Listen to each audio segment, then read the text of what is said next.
बेलाहीपुर का सपेरा।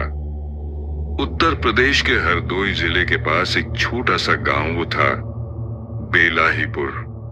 ये गांव अपनी सादगी, हरियाली और एक रहस्यमयी बात के लिए जाना जाता था। वहां का बुजुर्ग सपेरा मस्तान बाबा। मस्तान बाबा कोई साधारण सपेरा नहीं था। लोग कहते थे कि उसके पास तंत्र मंत्र की शक्तियां थीं और वह नाग देवता का भक्त था। उसका हर सांप उसके इशारे पर चलता और जहर से वह दवाइयां बनाता जिससे गांवों के लोग ठीक हो जाते। वो मंदिर के पीछे एक पुरानी झोपड़ी में रहता था।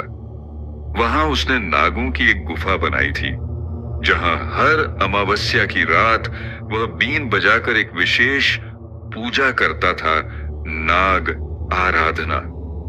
गांव का मुखिया धनराज सिंह एक रईस और घमंडी इंसान था। उसे मस्तान बाबा की लोकप्रियता पसंद नहीं थी।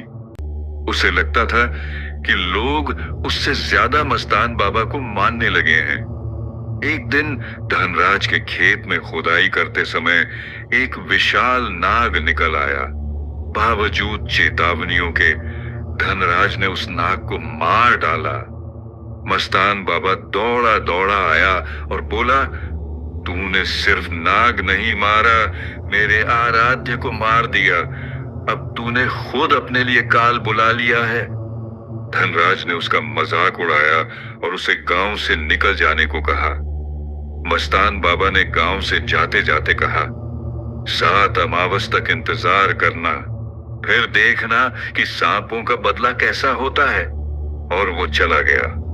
गांव में सब कुछ सामान्य लगने लगा, लेकिन धीरे धीरे अजीब घटनाएं होने लगीं। गांव में सांपों की संख्या अचानक बढ़ गई।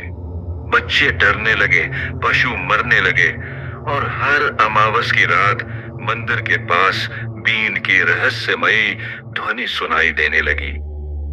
7 महीने बाद 7वीं अमावस की रात आई। वो रात सबसे ज्यादा अंधेरी, सबसे ज्यादा सन्नाटेदार थी। हवाओं में सरसराहट थी और कुत्ते लगातार रो रहे थे। रात के ठीक 12 बजे धनराज की हवेली से एक दर्दनाक चीख आई। जब लोग पहुंचे तो देखा धनराज अपने ही बिस्तर पर मरा पड़ा था। उसकी आंखें खुली थीं, चेहरा डरावना हो चुका था और पूरा शरीर नीला पड़ चुका था, जैसे किसी जहरीले सांप ने उसे काटा हो। उसके हाथ में एक पुराना टुकड़ा मिला जिस पर नाग देवता का चिन्ह उकेरा था। इसके बाद एक एक करके वे सब लोग मारे जाने लगे जिन्होंने उस दिन नाग को मारने में भाग लिया था। कोई कुएं में मरा मिला, किसी को बिस्तर पर सांप ने डस लिया और किसी के पूरे परिवार को सांपों ने घेर लिया। लोगों ने कई बार उस पुराने मंदिर के पास एक काले कपड़े में लिपटा बूढ़ा देखा जो बीन बजाता था, लेकिन जब पास गए तो वहां कोई नहीं मिला। उसका चेहरा दिखता नहीं था, पर उसकी आंखें अंगारों की तरह जलती थीं। लोग डर के मारे गांव छोड़ने लगे। मंदिर के पास रहने वाला एक पंडित पागल हो गया। वह चिल्लाता फिरता, वो लौटा है, सपेरा नहीं, नाग आत्मा है वो।